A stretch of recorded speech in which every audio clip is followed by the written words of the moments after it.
Welcome to Navigating Chronic Illness with Heart and Hope. I'm Valerie Alawiye, founder of Coaching for Chronic Illness. If this is your first time joining, I'm so glad you're here.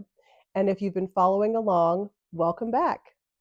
Today's episode is for a special kind of strength, the strength it takes to show up, not because you have all the answers, but because you care. This is for the ones who make the appointments, the ones who check in, the ones who drive, listen, organize meds, sit in silence, or hold someone close when the words just won't come. This is for the caregivers. Whether you're a partner, a parent, a child, a friend, or even a patient who finds themselves caring for someone else while navigating your own illness, this space is for you.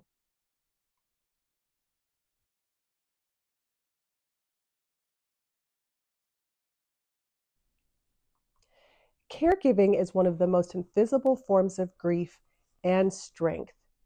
If you're supporting someone with chronic illness, whether it's your child, your partner, a parent, or a friend, you are carrying something very heavy. Even if you never complain, even if you love them with everything you have, caregiving asks a lot of your time, of your body, your emotions, your finances, your future, and sometimes offers very little room to pause and process. You might be balancing medical tasks, emotional support, household needs, and your own life all at once. You might be watching someone you love suffer and feel like you're constantly caught between hope and helplessness. And underneath it all, there's this tender truth. When someone you love is chronically ill, you lose things too. You might grieve the version of them before the illness or the version of yourself before you became a caregiver.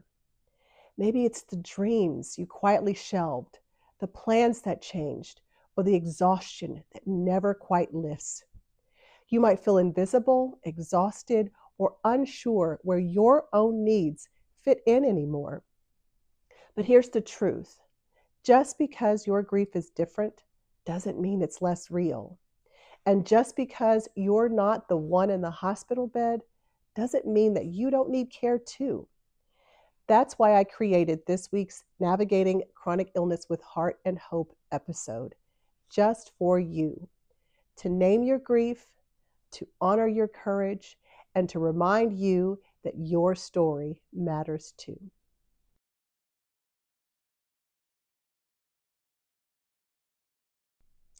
You are allowed to feel tired.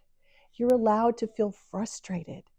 You're allowed to feel lonely, even when you're rarely alone. You are allowed to wish things were different and still love the person you're caring for with your whole heart. There is no perfect caregiver. There is no gold star for never needing anything for yourself. Caregiving is emotional labor. It's spiritual labor. It's love, but it's also work. And it's work that deserves to be acknowledged, held, and honored.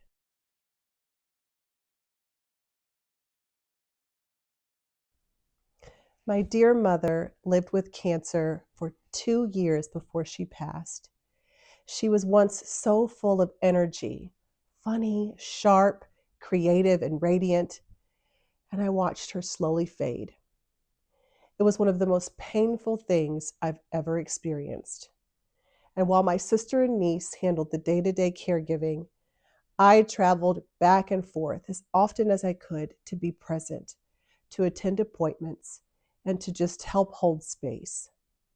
And as someone living with chronic illness myself, I was also juggling work responsibilities and my own home life.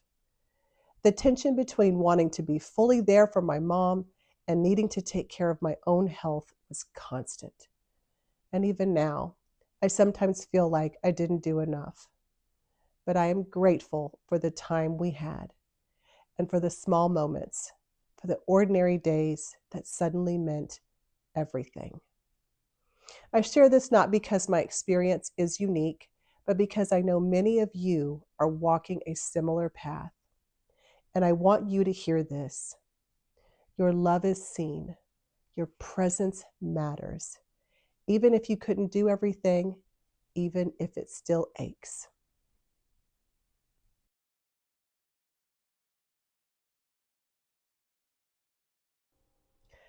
Some caregivers carry a quiet grief for something that hasn't fully happened yet. If your loved one's condition is terminal, or if the person you love no longer feels like the same version of themselves, either emotionally, cognitively, or physically, you may be grieving them even as they're still with you. This is called anticipatory grief. It's the ache of watching someone change and knowing you can't stop it. It's mourning shared dreams, roles that have shifted, or the slow, painful letting go of the life you once imagined. This kind of grief is real and valid, and it can be deeply isolating. You don't have to wait until loss becomes final to feel it or to name it. Give yourself permission to acknowledge what's already hurting and to be gentle with yourself in that space. You are doing sacred work, and you are human too.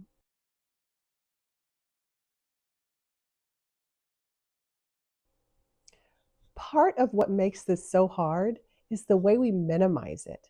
We tell ourselves, other people have it so much worse. I should be able to handle this. They need me more than I need rest.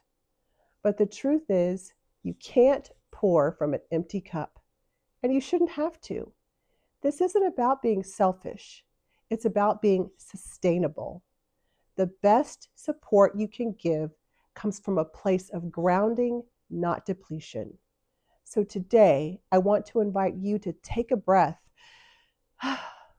not just to fix everything, not to find all the answers, just to be, to take a few minutes and reconnect with yourself.